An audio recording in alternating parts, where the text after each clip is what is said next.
Okay, well, anyway, we're back on the road. Здравствуйте. Which is a good thing. And it's warm. I'm really tired because I'm not used to walking anymore. Здравствуйте. And I just left Samarkand like 5 hours ago. And I'm, I don't know, 17, 18 kilometers. And I got like 12 to go to this little town called Juma. But the word on Juma is that there's no hotel there. So we'll see. Let's see how that goes. Let me see if the fucking thing is recording any. Is it recording? Maybe I should just make a podcast or something. Ah, the shittiness. Oh, it's still recording. Okay, let's move this a little bit here.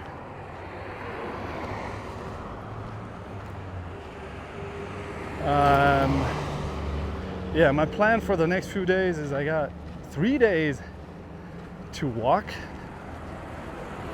and then on the 29th I need to return to Tashkent. Probably just gonna take a train or like a marshutka or something, like a little minibus. And then on the 30th I already booked a flight to Almaty, where I need to go to Almaty because I need to get a new visa for Uzbekistan. I told you I got like 17 days on this particular visa starting from the 14th. I only got here on the 20th, so that leaves like 10 days. And then I spent 5 days in Samarkand just fixing the caboose because the paint job that Safar that he made in Tashkent when he fixed the caboose, it was bad.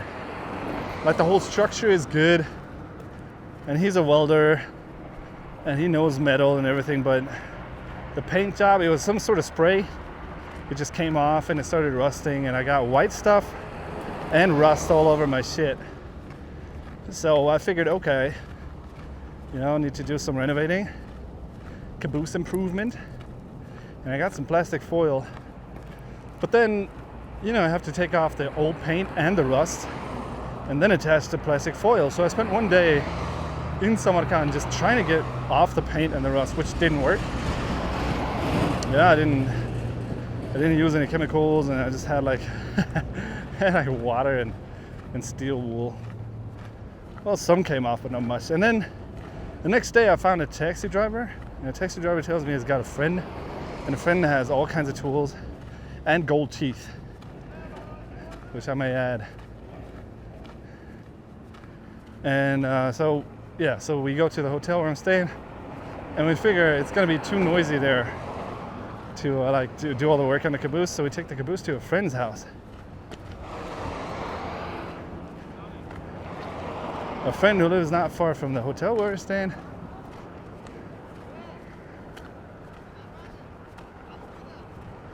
Германия. Tourist.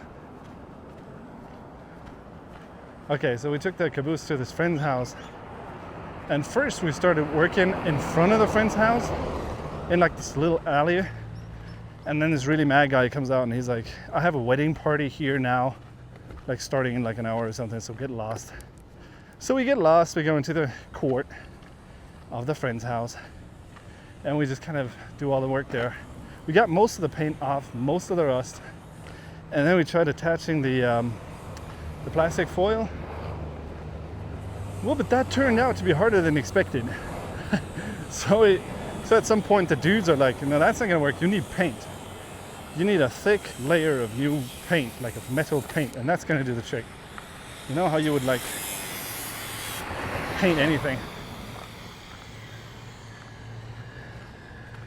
Like, I don't know, like a metal pipe outside or something. So we go to this paint shop, and then things go south. And I don't know who it was. Was it the sales clerk? Was it the taxi driver? Was it the gold tooth guy? I don't know. But like in the end, we buy this paint and we paint the whole thing. And then on the next day, I apply another layer of paint because I want the thing to be good. And on the third day, I scratched the paint with my nail, with my fingernail, you know, because it's dried, and it just comes off under my fingernail.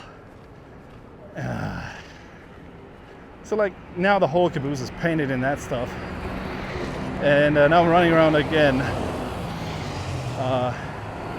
trying to find a way to get off the paint. And I bought new paint too, and I bought some tools, bought some sandpaper, but the new paint wasn't like the old paint. The old paint would come off under sandpaper, but the new paint, it behaved kind of like rubber. So all it did was kind of make your sandpaper sticky, and it wouldn't come off. It would come off under your fingernail though. So it was like bad and good, the paint, like my brother said. Anyway,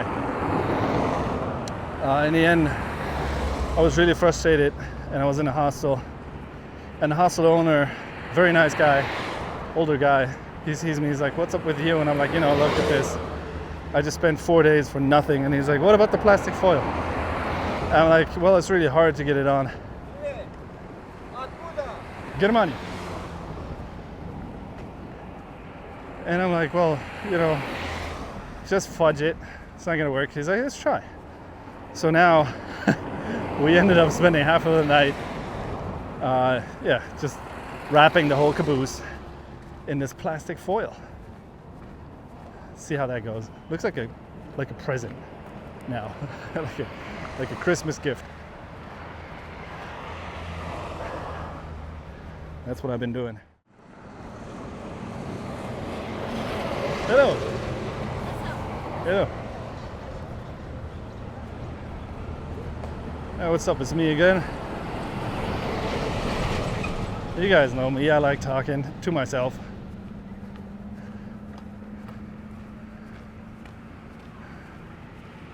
Oh, this looks like one of those toykhana they have in Kazakhstan. Like a party house. Wouldn't be like a restaurant, but you could also eat there. And basically you just go there to throw wedding parties, because that's what they like doing here. Like wedding parties, they really love them. Especially like this time of year. It's not too hot, it's not too cold. Perfect for a wedding. Spring and autumn, weddings everywhere. And then there's dancing and drinking and dudes in suits. It's nice. But you need a lot of weddings, like you need a lot of people to get married to have all these weddings. And in Kazakhstan, when I asked them, I was like, "How do you do that?" And they're like, "Well, you know, lots of divorces."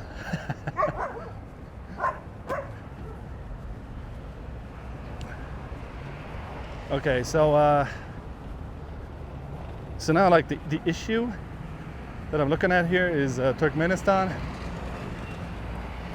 because I just got informed that my application to get a letter of invitation from Turkmenistan failed, got rejected. And when I applied, they told me there's like an 85% chance of it going through, of it not being rejected. So I guess I fell into the 15%. And the agency that did it for me, they're like, "Do you want to try another time?" This time is going to be a 50% chance of failing. I was like, "Yeah, whatever, try it again." So I don't know. I'm not really. You can't travel if you're not an optimist. It really doesn't work. But sometimes it's hard to be an optimist. And you know what sucks about Turkmenistan is there's no way around. There's no way. Like, there's Turkmenistan in the middle. Well, there's Uzbekistan in the north, and then there's Iran in the south, or like southwest. And I have a visa for Iran, so I want to go there. And then next to Turkmenistan, there's the Caspian Sea. So like I couldn't go through there. I mean I could if there's like a ferry, but how do I get to that ferry, and does it get to Iran? I tried Googling, couldn't find anything. And on the other side there's Afghanistan, and I'm not gonna walk through Afghanistan. Like, first of all, I'm too chicken, and second of all, I think it's kind of a dick move, you know, because German Foreign Office They have like this website where they list up countries and then they advise you to not go if it's dangerous. And guess what? Afghanistan, they tell you not to go. So like I'm thinking, of course you can still go. You know, I'm a citizen. I'm free if I get a visa. But in case something happened, then yeah, I don't know. Maybe the German government would have to kind of come up with the money to, I don't know, bail me out or something. And I guess they would do that, like unofficially. They would say officially we didn't, but unofficially they would try to kind of get you out of there and spend all that money. But whose money is that? That's taxpayers' money. And I'm thinking, you know, if stuff like that happens in another country where there was no warning, then that's kind of just fate. You know, you go to France, something happens, you go to South Korea, something happens. You know, just, it can happen. But if you decide to go to a country where they give you a travel warning and tell you not to go, and you still go, and then you end up like, I don't know, being kidnapped or something, that's just a dick move by you. Yeah, and I don't want that. I mean, the planet is really big, lots of places you can go. Or you could just wait, you know, it's probably gonna get better at some point, and then you can go. So yeah, I don't know. If Turkmenistan doesn't give me the visa, what are we gonna do? There's always a transit visa, but that would mean not walking, which would suck. I don't know. They give you, like, for a transit visa, they come up with a random number between 3 and 7, and then they give you 3 or 7 days, or 4 or 5. And I could never walk through. It's like 450 kilometers through Turkmenistan. I could never walk that in 7 days. I was thinking about biking, but I don't think I could do it on a bike either. Like, I haven't ridden a bike in years. Well, yeah, that one time at the border. I don't know if you remember, but that was really slow. Yeah, so I don't know. Then I'm trying not to be like too anal about things and say like, okay, if I'm not supposed to walk, then I'm not supposed to walk. You know, that's just kind of, again, it's fate. You know, the gods don't want me to walk through Turkmenistan. Okay, I don't walk. But it's hard. It's hard. It's nice to have this sort of unbroken line here. I don't really mind if there's like on the border, that bike ride between China and Kazakhstan was like 7 kilometers on this shitty little bike. I don't mind that. That's nothing. But if it's 450 kilometers, that sucks.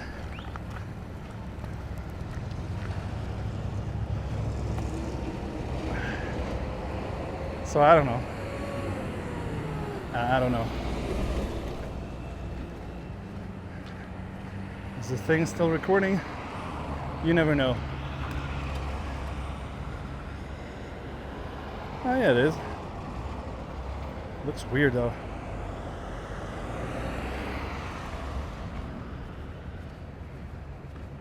But walking is, well, I'm not used to it anymore. So like my feet hurt and my legs hurt, and I'm easily out of breath. Just doesn't feel very comfortable, but the environment is good. I mean, okay, not the road, but the weather is really nice, and it's green, and I picked up a little flower just there. Yeah, so everything is good. I'm gonna cross the railroad tracks here. Make sure we don't get hit by. No, we're probably not gonna get hit by a train. There's kids playing on the railroad. I'll show you. Can you see them? Down there. And a cow. And now the caboose. And a honking truck driver. And a car.